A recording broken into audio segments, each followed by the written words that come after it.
It's time for another edition of Out and About with Jamie Grout, and my co-host today will be Grinnell Mayor Dan Agnew. He's going to be talking about why he wanted to become mayor, about his 7 years as mayor of Grinnell and some of the things the city has accomplished, and also looking forward to the future of Grinnell, finding out about some of the goals that he and the city have for the wonderful city of Grinnell. So get ready for that. My next podcast about Grinnell will be with Austin Jones. And Austin has had quite a successful run as being an Ironman, and we'll be talking about that. I'm curious to find out about his success. I know that he had a good Ironman competition here a couple of weeks ago, and he's a very fascinating person to chat with about that. Anybody that can do that Ironman competition, I have a lot of respect for. You know, I've joked on the air many times that I do run, but it's usually to the donut shop. Hey-o! A little joke there. Anyway, we're going to get on with the conversation in just a couple of moments. But first of all, we want to mention our sponsors, Total Choice Shipping and Printing in downtown Grinnell. They do a great job. And boy, if you're going to be getting married, you ought to consider getting stationery from Total Choice Shipping and Printing.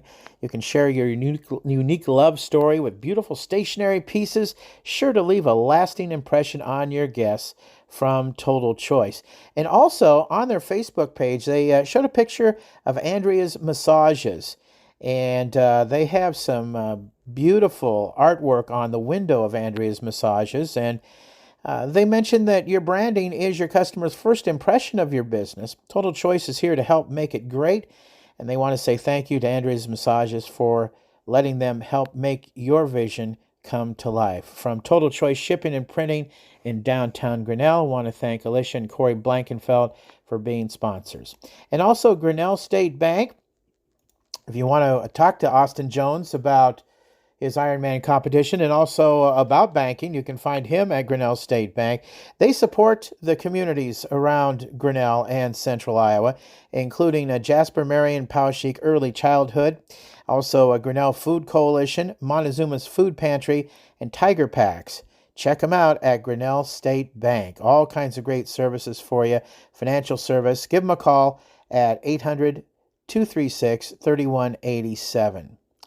All right, let's get on with our conversation today. My conversation today is with Mayor Dan Agnew of Grinnell. Thanks for joining me, Mayor. I appreciate you taking the time to talk to me. Thank you for the visit. Appreciate it. Okay, so you're CEO of Grinnell Mutual. You could retire, do just about anything you wanted to do, and you decide you want to become mayor. What made you decide you wanted to do that? Interesting story, and I've told this to a million people. I had a couple people from the community at one point ask me if I would run for mayor. And I said, yeah, I would be interested, but I wouldn't run against the standing mayor at that time, who was Gordon Canfield, whom I had worked with for 20 some years at Grinnell Mutual Reinsurance Company. I had a lot of respect for him. And, but I mentioned to Gordon that I had been approached by some people, and Gordon had been mayor for quite a number of years. And I knew that he was thinking about retiring. So I mentioned this to him, and he said, well, he was going to run one more term, and then he would let me know. Mm-hmm. And I said, fine, that was fine with me. So one morning, and I'm going to say it was in June or July, about 7:30, a phone rang, and it was Gordon on the phone. He'd had some health problems, and he decided that was it. He didn't want to go through another run and go through a 2-year term. So he said, get your name in the hat. I did, and I've been mayor ever since. How long has that been? This is my 7th year. Oh, it is? Okay. So I'm in my 4th term because the mayors here are 2-year terms. So yeah, I will come up for renewal, if you will, re-election next year. Okay.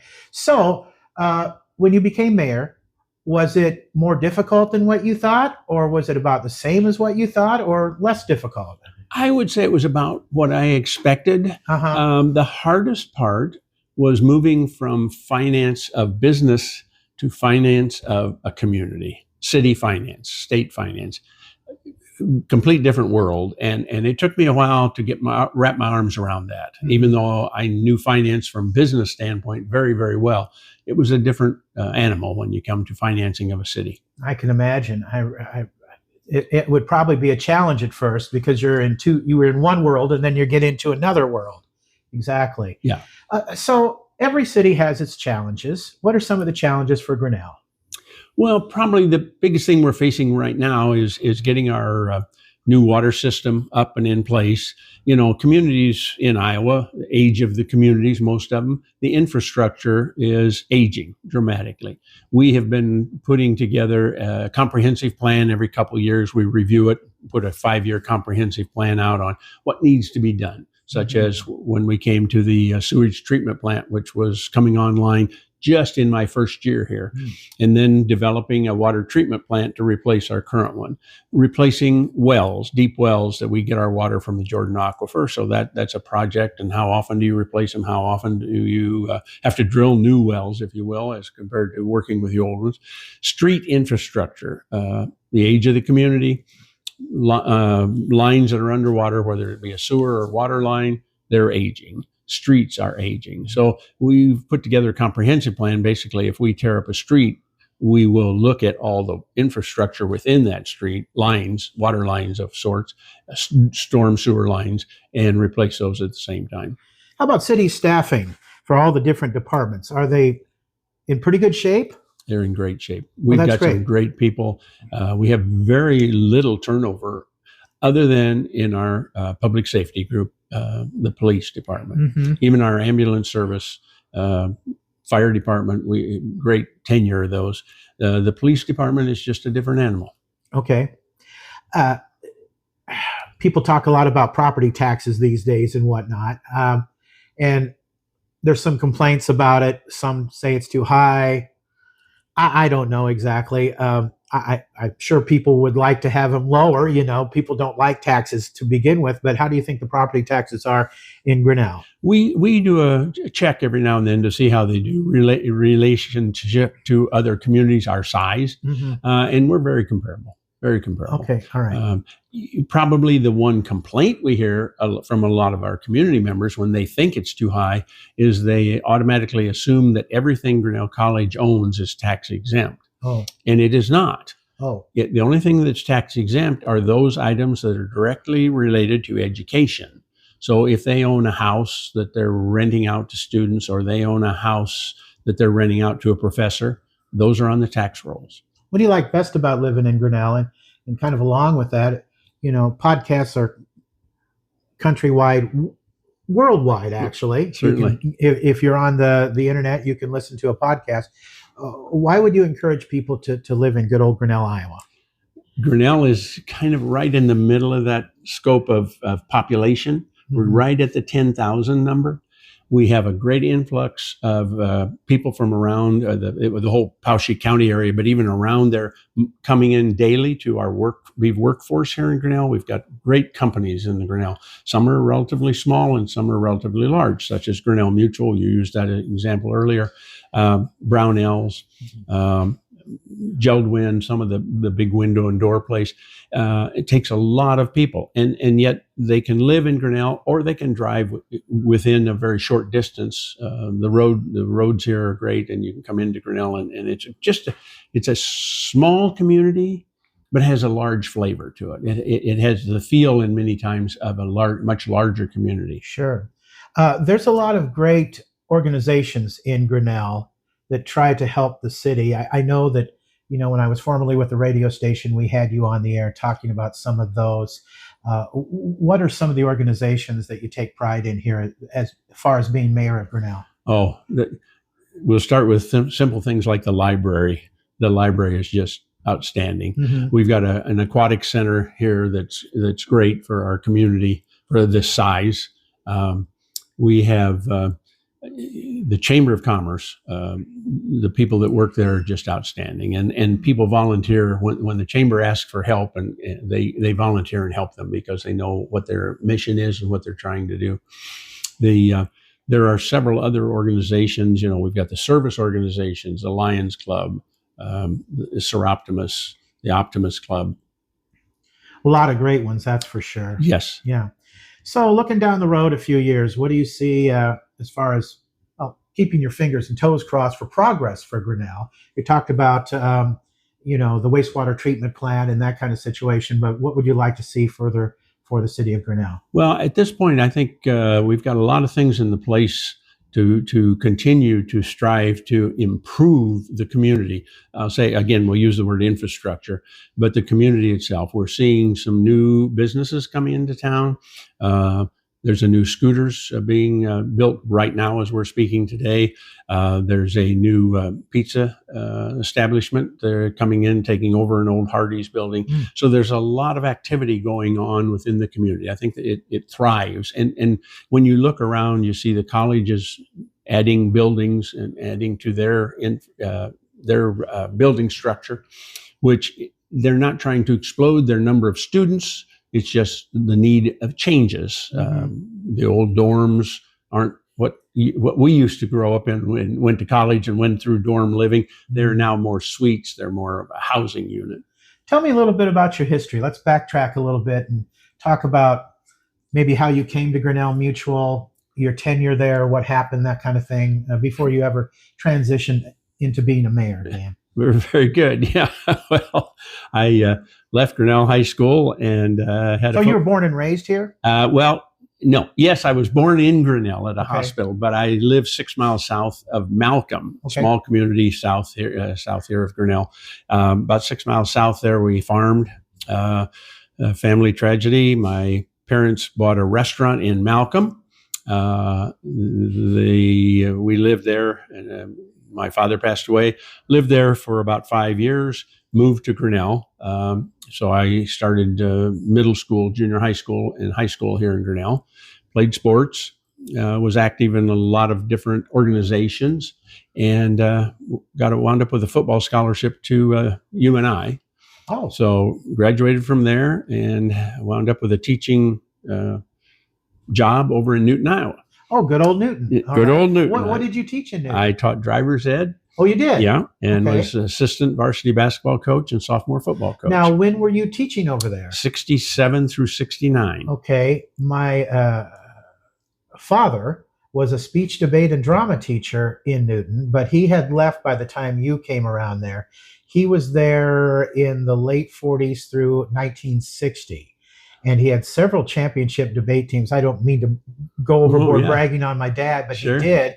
You probably were a teacher there about the same time Frank Cruz was there. Yes. And he inherited the program from my dad, and he was just recently inducted into the Newton High School Hall of Fame. And I went to that ceremony. He was my speech teacher in high school, and he had me stand up because he gave credit to my dad for passing along a great debate program to him. Sadly for Newton, the debate program left, but in the last 2 or 3 years, it's come back. So, my dad's up in heaven smiling down on all that kind of stuff. So that's great. Yeah, it's great. So anyway, you were a driver's ed teacher in Newton, and then did that for 2 years, and my wife became pregnant. We decided that time maybe to look outside of teaching and coaching, whether I wanted to stay in it or not. And so sent out some applications to different companies, and one of them happened to be Grinnell Mutual. Got a call from them, came over, had a visit, an interview, if you will, and they hired me. And so they hired me. I started right after I finished teaching that school year in 69. And what did they hire you for, Dan? A marketing representative. Now, what that meant was you called on agents and county mutuals that Grinnell Mutual reinsured and educated them or brought them information, brought them materials they might be needing. So I traveled. They had me, went through a training period, and I traveled the northern half of Illinois for 18 months. Okay. And then there was some things going on at Grinnell Mutual and some changing of the guard. And so they brought me in as the assistant marketing director. And a couple of years later, I was fortunate. Again, there was some changes, some retirements, some other things going on, and they named me a marketing director. Wow. So I was there and did that for quite a few years. Then went through some changes again, as you would at top management. And I became vice president of what they called in those days field services. So I was over everything but claims. I never had to work directly with claims, but we have inspectors, investigators. If there was a fire or something, they would go out and investigate what happened and how the insurance would apply to it or not. So we had marketing people. and others. Anybody that was in the field and not stationed in the home office, they were under me in one way or another, except for claims. So did that. And then in 1991, the board called me up and asked me if I would step in as interim president. I did that for roughly 6 months. And then they appointed me as president. So, see, for those of us who are laymen and not well versed on the insurance industry, what is a reinsurance company? That's a good question. A reinsurance company insures insurance companies. I see. Okay. And that's why it's called reinsurance. So if you're an individual, you don't buy insurance from Grinnell Mutual? Yes. There's two different arms of Grinnell Mutual Reinsurance. Okay. One is what you would call your automobile and policies of your personal nature or a business nature that you go to an agent and they represent our company from that arm. And then these small insurance companies known as county mutuals for a million years, still are county mutuals, we reinsure those. Okay. It used to be Grinnell Mutual was, when I started, we were in 7 states, I believe. And I think they're now in something like 19 states. Oh, is that right? Yeah. Okay, great. You touched on Grinnell College a little bit, and it's a point of pride for Grinnell. When you go outside of Grinnell, I'm sure you talk about the great qualities of the city, and I'm sure be sure that Grinnell College would come up. I mean, they call it the Harvard of the Midwest. I don't know whether when they go out to Harvard, they call it Grinnell College of the East, but it sure is a lot to be proud of. Very proud of it. Very proud of it. I tell people this story. University of Iowa graduates, well, they have 25, 30,000 students on a regular basis. So their graduation. Grinnell College has 1,700 students. I don't care where I go. I don't care what community I'm in. I'll be sitting with a group of people. We'll be discussing something and they say, where are you from? And I say, I'm from Grinnell, Iowa. And they say, Grinnell College, somebody related to them, the neighbor, somebody either interviewed or came to Grinnell College or they went to Grinnell College. It's amazing how many people have some connection to the term Grinnell College. Wow. They even know where it is. It's proud. It makes you very proud. It's very famous. I have to ask you this because you've been around Grinnell for a number of years. And even living in Newton, growing up there, I would tune in to 1410 KGRN and hear Frosty on the air from time to time. You have to have known Frosty. Can you tell me about him? I've never talked to the man. I always wanted to. I think he's living down in Key West still. But yes. Can you tell me some stories about him? Some things you remember about Frosty Mitchell? Oh, yeah. Frosty, I'm not sure what the word I would use. It's like he was an igniter. He made things happen because he got his heart and soul behind it. Tell you a fast story.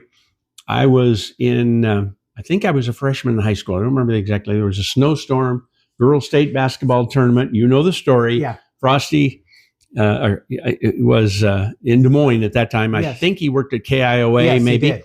And he did a DJ sock hop at Veterans Auditorium that night during the snowstorm. Yes. And I remember waking up one morning and his wife was pregnant and she had just delivered. And he came on that morning and started telling a story about what she wanted him to do and stuff. And she said, well, you better go because we're going to have twins here. Yeah. And I remember that from a young age. And then here he was in Grinnell, Iowa, and, broadcasting University of Iowa football games, broadcasting Grinnell High School athletics, whatever it was. Frosty was there and always doing it. He sponsored softball teams, fast pitch softball teams over the years. He sponsored a lot of different organizations or their activities and was involved in a lot of those.